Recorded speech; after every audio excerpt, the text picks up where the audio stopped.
34வது வசனத்துல, பிதாவே இவர்களுக்கு மன்னியும், தாங்கள் செய்கிறது இன்னதென்று அறியாது இருக்கிறார்கள் அப்படின்னு யாரை பார்த்து சொன்னாங்கன்னு நம்ம இவ்வளவு நாளும் நம்ம கேட்டுக்கொண்டே இருக்கிறோம். எல்லாருக்கும் தெரியும் கள்ளர்களை பார்த்து தேவன் சொன்னாங்க. ஆனா நம்ம கள்ளர்களுக்கு மாத்திரம் சொல்லல, நம்மளையும் பார்த்து இன்னைக்கு தேவன் சொல்றாரு. இதுல உள்ளார்ந்து நம்ம உள்ள வாங்கி நம்ம ஆராய்ச்சி பார்த்தோம்னா இதான் நம்மளையும் தான் சொல்றாரு. மன்னியும், நம்மளும் தெரியாம நிறைய குற்றங்கள் செய்யறோம். தேவன் மன்னிக்கிறவரா இருக்கிறாருங்கிறத நம்ம அறிஞ்சிருக்கிறோம். நம்ம யார் யாரெல்லாம் மன்னிச்சிருக்கிறாருங்கிறதையும் நம்ம தெரிஞ்சிருக்கிறோம். ஆனா நம்ம மட்டும் அதை கேட்டுட்டு போயிட்டே இருக்கவே முடிஞ்சு அவர் செய்ய சொன்னதை நம்ம செய்யறதே இல்லை. ஆனா இன்னைக்கு தேவன் நம்மளை உருவாக்கணும்னு முடிவு பண்ணி இன்னைக்கு ஒரு காரியத்தை வெளிப்படுத்த விரும்புகிறார். என்னன்னா, எனக்கு நான் கேட்டேன் கர்த்தர்கிட்ட, நான் உடனே ஆமான்னு சொல்லிட்டேனே, இந்த வார்த்தையை நான் சொல்றதுக்கு எனக்கு தகுதி இருக்கா அப்படின்னு நான் ஜோம் பண்ணும்போது கர்த்தர் உங்கள்கிட்ட ஒரு இதை சொல்ல சொன்னாரு. என்னன்னா, இந்த மன்னிப்புங்கிற காரியம் எனக்கு ரொம்ப கஷ்டமான காரியமா இருந்துச்சு அந்த இடத்துல இருக்கிற வரையிலும். ஆனா ஒரு நாள் அதுல என்னையிலிருந்து கர்த்தர் உருவாக்கி வெளியே கொண்டுட்டு வந்தாங்க. அதனால எனக்கு அநேக நன்மைகள் நடந்துச்சு. அதை நான் உங்களுக்கு சொல்ல ஆசைப்படுறேன். என்னன்னா, ஒரு சின்னதாக சொல்றேன். நான் வேலை பார்க்குற இடத்துல நான் குற்றப்படுத்தணும்ங்கிறதுக்காக சொல்லலை. நம்ம மன்னிக்கிறதுனால நமக்கு என்ன நன்மை கிடைக்குதுங்கிறத உங்களுக்கு நான் சொல்லணும்னு ஆசைப்படுறேன். நான் ஒண்ணுமே செய்யலை, ஆனா அந்த இடத்த விட்டு என்னை காலி பண்ணணும். ஒரு கூட்டமா கூடிய எல்லாரும் என்னை பத்தி போனதை தப்பா சொல்லியிருக்காங்க. அவரு எனக்காக அநேக நன்மைகளை செஞ்சுக்கிறாரு. அரண்மனை கட்டுறதுல என்னை எந்த காசுமே வாங்குறதில்லை. ஆனா என்னமோ தெரியல, சத்துரு அவர்கள் மூலமா இடைய காலி பண்ணணும்னு முடிவு பண்ணி அந்த இடத்த விட்டு அந்த ரூம் காலி பண்ண வச்சுட்டாங்க. ஆனா எனக்கு ரொம்ப இசனம். ஏன்னா நான் எல்லாருக்கும் உதவியா மாத்திரம் தான் இருந்திருக்கேன். யாருக்கும் நான் எந்த கெடுதலும் நினைச்சது இல்லை.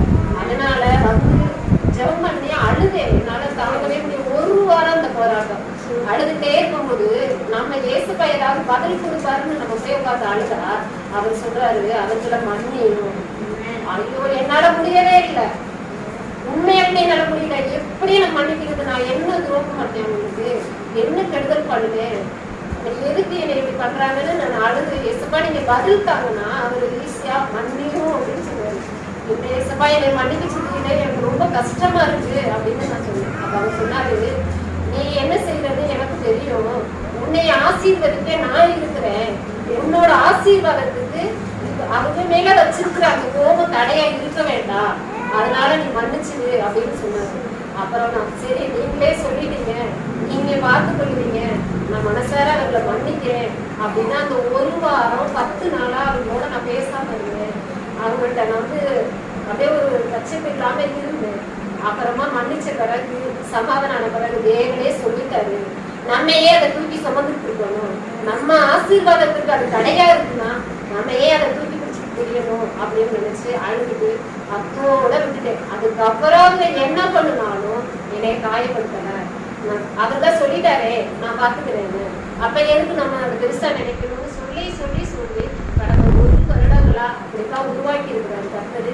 அதுக்கு பிறகு நான் எப்ப மன்னிச்சனோ அதுக்கு பிறகு எனக்கு அநேக வாசல்கள் திறக்கப்பட்டது. அதை என்னால சொல்ல முடியும். ஆனா நிறைய வாசல்கள் திறக்கப்பட்டது. அதனாலதான் இன்னைக்கு நான் சாட்சியா ஏன் சொல்றேன்னா, நம்ம செய்ய போறது ஒரு சின்ன காரியம் தான். நம்மளால முடியும். ஆனா நம்ம அதுக்கு இடம் கொடுக்காம இருக்கிறோம். அதனால இந்த நாளுல நீங்க யார் யாரெல்லாம், அது நம்ம பிள்ளைங்களோ கணவரோ குற்றாரோ உறவினரோ யாராவது என்னாலும் இருந்துட்டு போகும், நமக்கு மன்னிக்கிறதுக்கு மனதை தேவன் தரணும். நீங்க இந்த படியிலிருந்து அடுத்த கட்டத்துக்கு போறதுக்கே முதல் படி இதுவாதான் இருக்கு. அதனால நீங்க ஆசீர்வாதமா வாழணும். இதை நீங்க கற்றுக்கணும்னு நான் ஆசைப்படுறேன். இந்த காலை வேளையில எல்லாரும் தேவ சமூகத்துல இவ்வளவு நாளே நம்ம யார் மேலையும் பேசாம மன்னிக்காம இருந்திருந்தா நீங்க மன்னிச்சு மறந்து நீங்க அடுத்த கட்டத்தை உயர்வை நோக்கி போகணும்னு தேவனும் ஆசைப்படுகிறார், நானும் ஆசைப்படுகிறேன். இந்த நேரத்தை கொடுத்து தேவனுக்கு நன்றி செலுத்தி இந்த வாய்ப்பு கொடுத்த எல்லாருக்கும் கேட்ட எல்லாருக்கும் நான் நன்றி செலுத்துகிறேன். நல்ல